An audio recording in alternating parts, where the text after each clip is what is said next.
यार पढ़ाई में मन नहीं लग रहा। जब भी पढ़ने बैठता हूँ नींद आने लगती है। ऐसे फील होता है जैसे मैं पढ़ाई के बंधन में बंध के अपनी जवानी बेकार कर रहा हूँ। मोबाइल चलाने का मन करता है, चैटिंग करने का मन करता है, दोस्तों के साथ गप्पे लड़ाने का मन करता है। हर पल यही सोचता रहता हूँ कि ये पढ़ाई किसने बनाई। यही सोचता हूँ कि टॉप करने वाले स्टूडेंट कैसे पढ़ते होंगे, वो कैसे ले आते हैं इतने मार्क्स, उनकी मेमोरी इतनी शार्प क्यों होती है। क्यों कोई स्टूडेंट एग्जाम में 99% ले आता है जबकि तुम्हें लगता है कि तुम बहुत पढ़ते हो और फिर भी तुम्हारे मार्क्स बहुत कम आते हैं। ऐसा क्या होता है जो एक टॉपर को तुमसे अलग बनाता है? इसका जवाब मुझे तुमसे चाहिए। ऐसा क्या है जो किसी और के पास है और तेरे पास नहीं है? ऐसा कौन सा काम है जो एक टॉपर कर सकता है और तू नहीं कर सकता? ऐसा क्या है जो उसको बाय बर्थ मिला है और तुझे नहीं?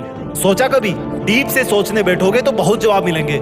सबसे पहला तो ये कि तुम में और एक टॉपर में बायोलॉजिकली कोई फर्क नहीं है। तुम्हारे शारीरिक अंग भी उसी तरह से काम करते हैं जैसे उनके करते हैं। तुम्हारी आंखें भी 2 को 2 पढ़ती है और 8 को 8। तुम भी सोते हो और एक टॉपर भी सोता है। तुम भी मोबाइल यूज करते हो और वो भी। उसके पास भी वही सिलेबस है, टाइम है, मौसम है और तुम्हारी ही तरह अंधेरे में ना पढ़ पाने वाली आंखें हैं। तो फिर फर्क किस चीज का है?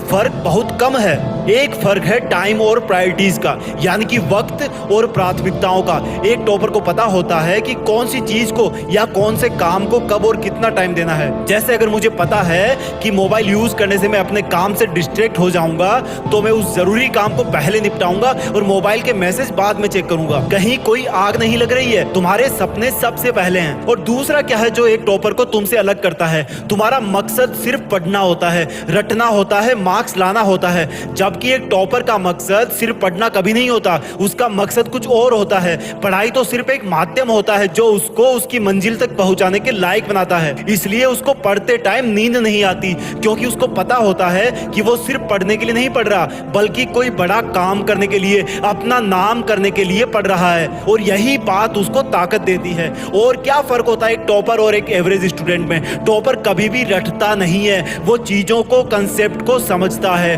उनको प्रैक्टिकल वे में अप्लाई करता है, इसलिए वो उनको भूलता नहीं है। जो तुम्हारे ऊपर पंखा चल रहा है, कभी तुमने बिजली कटने के बाद ये नोटिस किया है कि वो कितनी सेकंड बाद रुकता है? और उससे फिर ये जानने की कोशिश करी है कि अगर इसको रेगुलेटर से आधी स्पीड पर चलते हुए रोकेंगे तो कितनी सेकंड में रुकेगा? क्या तुमने कभी ये जानने की कोशिश करी है कि जो ट्यूबलाइट तुम्हारे रूम में लगी है वो 1 सेकंड में कितनी बार फ्लिक करती है? वो 1 घंटे में कितनी यूनिट निकालती है? अगर पता किया होगा तो एग्जाम में कभी पावर कंजप्शन का आंसर गलत नहीं होगा। यही फर्क है एक एवरेज और एक उस स्टूडेंट में जो जिंदगी के किसी मकसद के लिए पढ़ता है। क्योंकि रटा हुआ ज्ञान तो अगली क्लास में जाते ही गायब हो जाएगा, लेकिन सीखा हुआ कंसेप्ट जिंदगी में बहुत बार काम आता है। और याद रखना, हर वो रात जिसकी नींद तुमने पढ़ाई के लिए कुर्बान कर दी है वो अपना कर्ज जरूर चुकाएगी। थोड़ा धैर्य रखो, अपनी मेहनत पर विश्वास रखो, तुम्हारी जीत फिक्स होने वाली है। जय हिंद, वंदे मातरम।